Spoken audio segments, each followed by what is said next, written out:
Oi, pessoal! Que tal embarcar numa viagem incrível pelo universo das cores? A gente vai descobrir juntinho de onde vêm todos os tons que pintam o nosso mundo, sabe? Desde aquele amarelo super vibrante do girassol até o azul bem profundo do oceano. E aí, já passou pela cabeça essa pergunta? De onde será que vem o vermelho da maçã? Ou o verde da grama?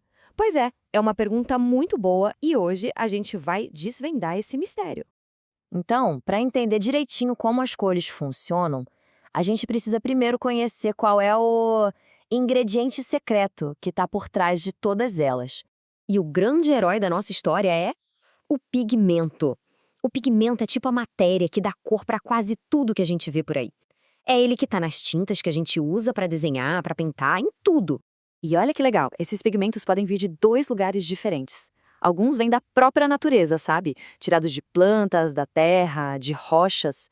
E outros são os artificiais, que são criados em laboratórios com um monte de ciência envolvida. Bem legal, né?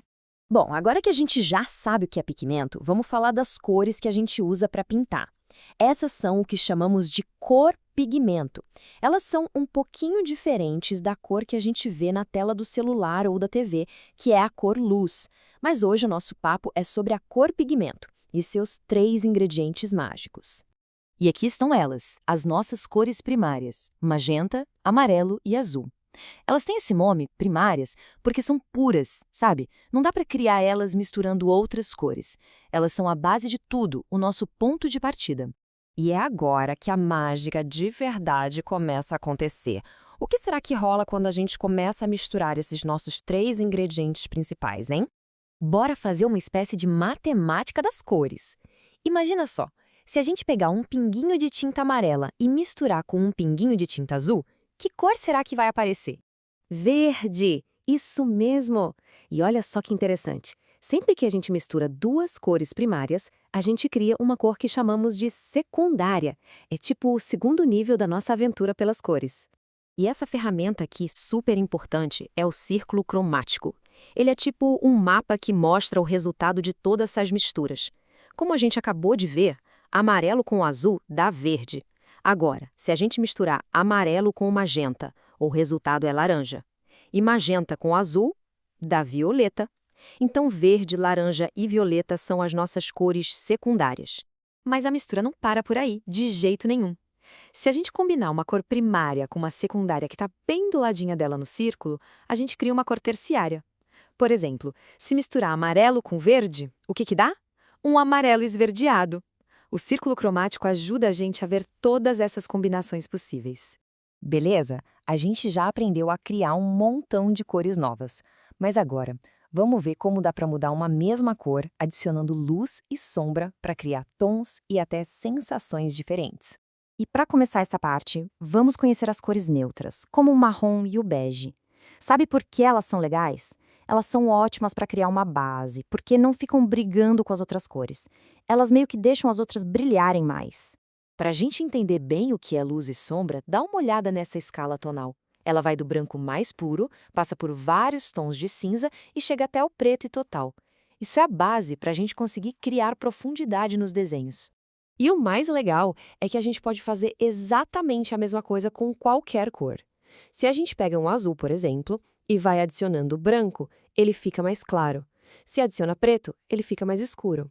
Assim a gente cria um monte de tons diferentes, como dá para ver aqui.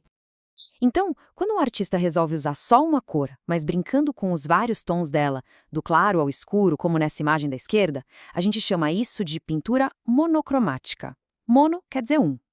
Agora, quando a obra de arte é uma explosão de cores, com várias delas juntas, como aqui na direita, aí ela é policromática. Poli quer dizer muitas. Chegamos na parte final, e para mim, a mais mágica de todas.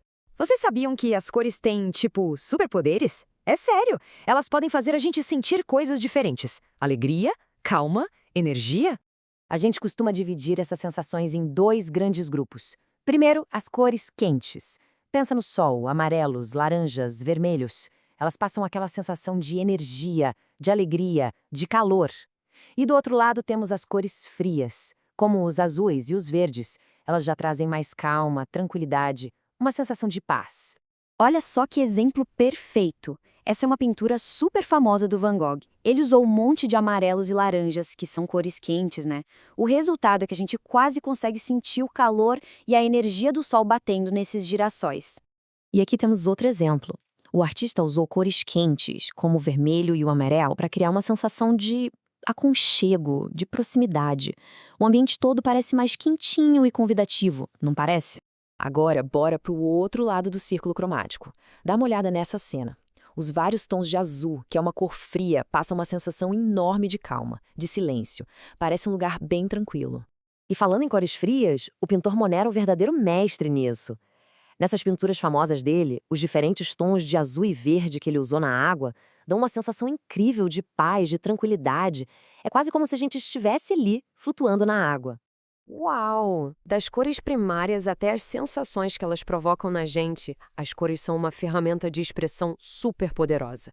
E agora que todos esses segredos foram revelados, fica a pergunta no ar: que cores vão ser usadas para pintar o mundo de cada um? A criatividade é o limite.